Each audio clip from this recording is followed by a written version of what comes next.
જય સ્વામિનારાયણ. આજે આપણે ખંડસા સંકલનની રીત વિશે ભણીશું. ખંડસા સંકલનની રીત ક્યારે યુઝ કરી શકાય? ખંડસા સંકલનની રીતમાં તો જ્યારે પણ બે વિધેયોના ગુણાકાર આપેલા હોય, બે વિધેયોના ગુણાકારનું સંકલિત શોધવું હોય ત્યારે આપણે ખંડસા સંકલનની રીતનો ઉપયોગ કરી શકીએ છીએ. તો ખંડસા સંકલનની રીતનો નિયમ છે ઇન્ટિગ્રેશન. ધારો કે અહીંયા u અને v બે કોઈક વિધેય આપેલા છે આપણે. એનો નિયમ શું છે? તો integration u * v dx is equal to u integration v dx minus integration du by dx integration v dx into dx. બરાબર? હવે જુઓ અહીંયા આપણી પાસે બે વિધેય છે u અને v. એ બંને વિધેયનો ગુણાકાર આપણને આપેલો હશે ત્યારે આપણને એક પ્રશ્ન એવો થાય કે કયા વિધેયને u લેવું અને કયા વિધેયને v લેવું. તો તેના માટેનો પણ એક આપણી પાસે નિયમ છે કે કયા વિધેયને u લેવું અને કયા વિધેયને v લેવું. અહીં વિધેય u નું વિકલિત છે, બરાબર? તો કયા વિધેયને પહેલા પસંદ કરવો અને કયા વિધેયને પછી પસંદ કરવો. તો એના માટેનો એક નિયમ છે જે અહીંયા હું બતાવું છું તમને.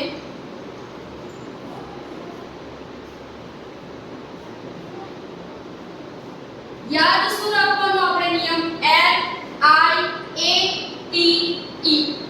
L એટલે લઘુગણકીય વિધેય, લોગેરિધમ ફંક્શન.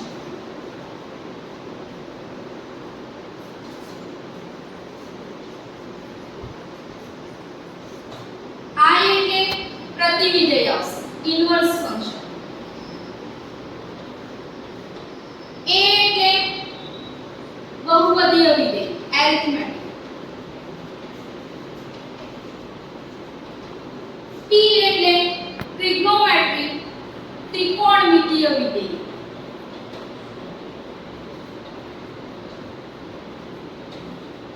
અને E એટલે ઘાતાંકીય વિધેય આવશે. E એટલે ઘાતાંકીય વિધેય, એક્સપોનેન્શિયલ ફંક્શન.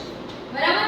લોગેરિધમમાં આપણને આપેલું હશે log x, log x2 એ પ્રમાણેના વિધેય. પ્રતિવિધેય એટલે sin ઇન્વર્સ, cos ઇન્વર્સ એ પ્રમાણેના વિધેય આપેલા છે.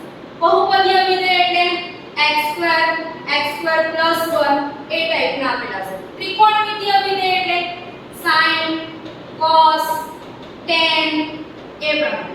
ઘાતાંકીય વિધેય એટલે e⁻x, e⁻x², e⁻sin x આ પ્રમાણેના વિધેય આપેલા હશે. બરાબર?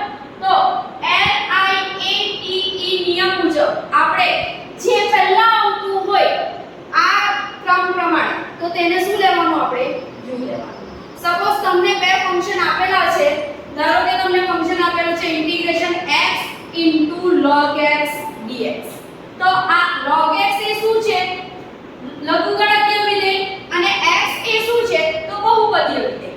તો આ LIATE નિયમ મુજબ પહેલું કયું આવે છે? લોગેરિધમ. તો પહેલા log ને આપણે શું લેવાનું? u અને બહુપદીય વિધેયને આપણે શું લેવાનું? v. બરાબર? ચલો આપણે એક એક્ઝામ્પલ જોઈએ એના પરથી.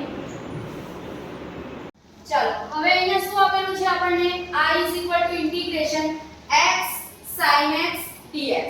બરાબર? અહીંયા x આપણું કયું વિધેય છે? તો LIATE ના નિયમ મુજબ બહુપદીય વિધેય છે. અને sin x આપણું કયું વિધેય છે?